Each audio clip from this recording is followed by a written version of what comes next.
GSMC Sports Network has shows running all day long, with new sports shows starting every 2 hours. Just like on your favorite cable sports channel, except GSMC Sports Network is absolutely free. Just search GSMC Sports Network on YouTube to catch one of your new favorite shows, like the GSMC College Football Podcast, Chip Shot Football Podcast, Hoops and Heels Women's Sports Podcast, GSMC Basketball Podcast, and so many more. Check it out for yourself. GSMC Sports Network, now available on YouTube absolutely free.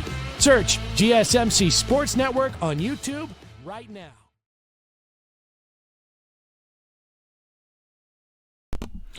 Welcome back to the GSMC College Football Podcast. Just talked a little bit about Northwestern. We're going to switch gears. We're going to talk about the Pac. I don't even know if I want to call it the Pac-12. Obviously, it's not the Pac-12 right now. It was the Pac-2 last year. I guess it's the Pac-7 right now. But yeah, only 7 football teams. The Pac-12 needs another football member in order to be a conference. And from the looks of it, I think they want to be a conference. Obviously tried to maintain the conference after pretty much everybody left, after it was just Washington State and Oregon State on an island. They quickly came together, added a couple Mountain West teams, San Diego State, Utah State, who else? There's a couple other ones, Colorado State, but mostly Mountain West. Boise State, there was a Boise State, that was a big one. But they still need another team. They did get Gonzaga as a basketball-only member, but they need another football team. So let's look at some of the options. I think the number one option for them right now is going to be Sacramento State. So Sac State is just applied to join the FBS as an independent. I think that's probably going to be pretty cut and dry. They're going to be approved. They're going to move from the SES to the FBS. Obviously, right now, there's only, I know Notre Dame's an independent.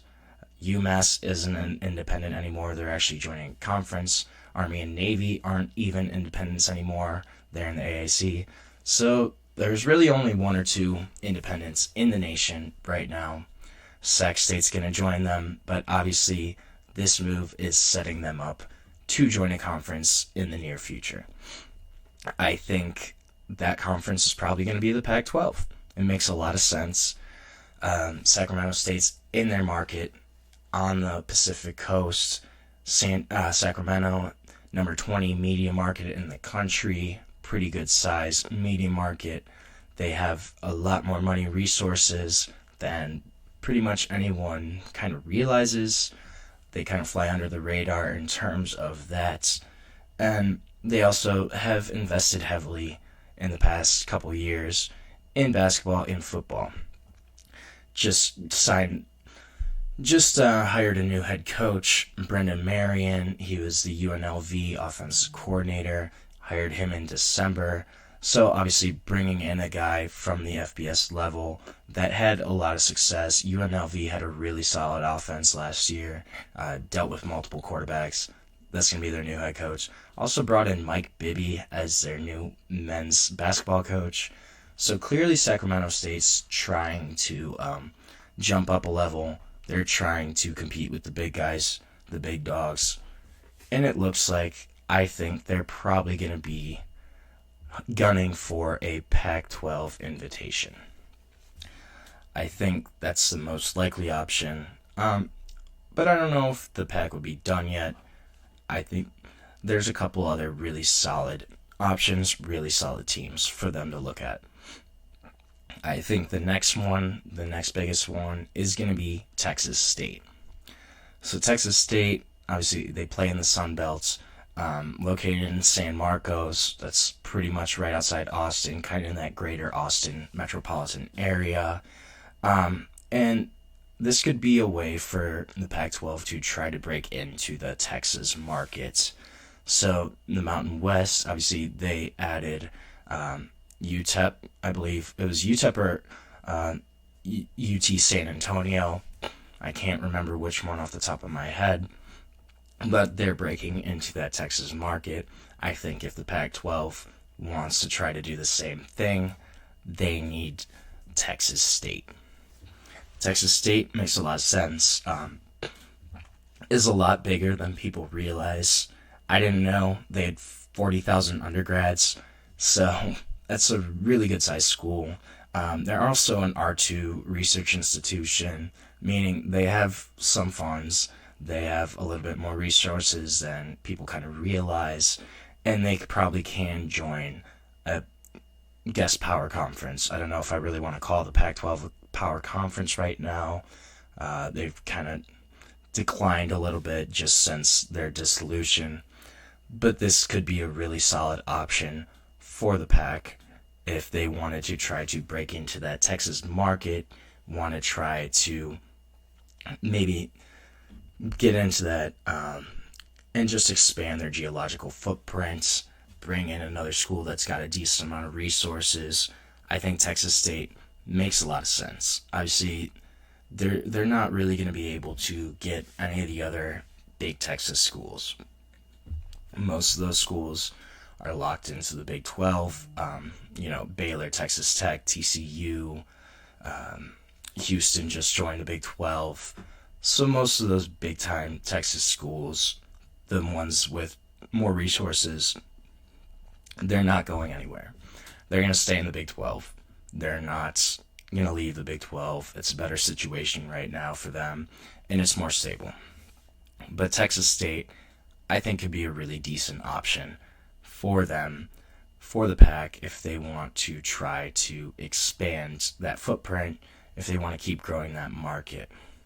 Now, if they really want to try and expand their footprint, I know they asked these two teams earlier this year, in late October 2024, they tried to extend an invitation to Tulane and to Memphis. Now I'm going to talk about Tulane first. If I think Tulane's a really decent option if the Pac-12 wants to try to break into the South. Obviously, Tulane's an original SEC school. They've had a really good amount of success on the gridiron recently under Willie Fritz, as well. John Sumrall, new head coach. He's had a ton of success. Sorry. I don't know why that word's so hard for me sometimes. Success at Tulane. They've been a really solid program the past 5-10 years. And they're in a really big market. They're in New Orleans, pretty much right in the city. R1 Research Institution. They've got plenty of funds. That's a pretty expensive school to attend. Their tuition's around $80,000 a year, but they have the resources, they have the ability to join the Pac-12. I just wonder, does it make sense for them to actually make that move? I think it makes more sense for them than for Memphis, just because there's a couple different reasons, but I think Tulane, they're a little more flexible, they're a little more willing to adapt, and they have the money to be able to travel consistently to the Pacific Coast to compete in a conference that does that. And I think it can make sense for them. If they want to be, I think Tulane would be really well. They do really well in the Pac too. I think they'd have success on the football field. I think they're probably a pretty similar profile program compared to a Washington State or an Oregon State. They might be a tier or two below that, but they're not far off. And I think they're probably ahead of some of those Mountain West teams that the Pac-12 has brought in. I think they're a better program than Colorado State, than Utah State, probably than San Diego State. And I think Boise's kind of a toss-up because Boise is normally pretty consistently pretty solid. But I think Tulane can make a lot of sense as a member of the Pac-12. Memphis, they've also, the Pac tried to reach out, get feelers from Memphis right at the same time as Tulane. I think that's another option for trying to break into the South, trying to break into that market. Memphis, obviously, decent-sized media market. They might be more attainable. I think they're probably more likely to stay in the American Athletic Conference, just in terms of financial aspects. I think Tulane has a little bit more resources than Memphis, so it's going to be difficult for Memphis to, try to move to the Pac-12, even if they wanted to. I don't know if they'd be able to do that with travel consistently. And the other thing with Memphis is they're really more of a basketball school, especially since Penny Hardaway's been there in the past 4 or 5 years. They've really put more money, more resources into basketball. And obviously, the Pac is not going to be a super strong basketball conference. Gonzaga's going to join, but besides that, there's really not a team or a program that is consistently really solid at basketball, and that's really more of Memphis's speed. Obviously, they have had decent football teams in the past 5-10 years. They have a season or two where they're really good, or they're a potential top 25 team. But for the most part, this is a basketball school. So I think the Pac could try to reach out to them. If the Pac was able to get a decent TV deal, I think that might be enticing to Memphis. But besides that, I don't think that Memphis is going to be the team that will join the Pac.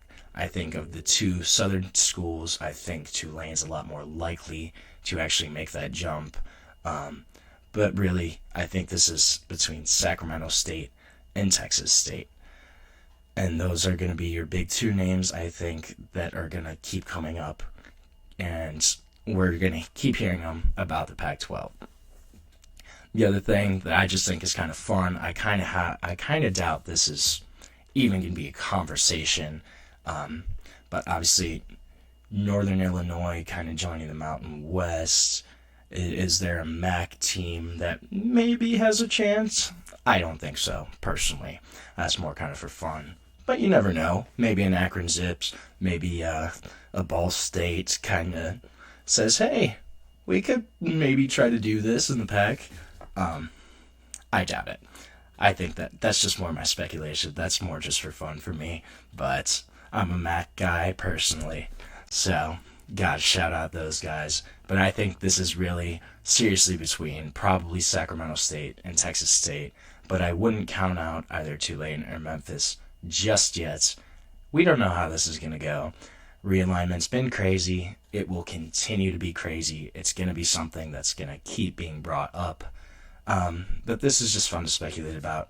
And I think we're going to keep hearing Sacramento State and Texas State's names in the near future.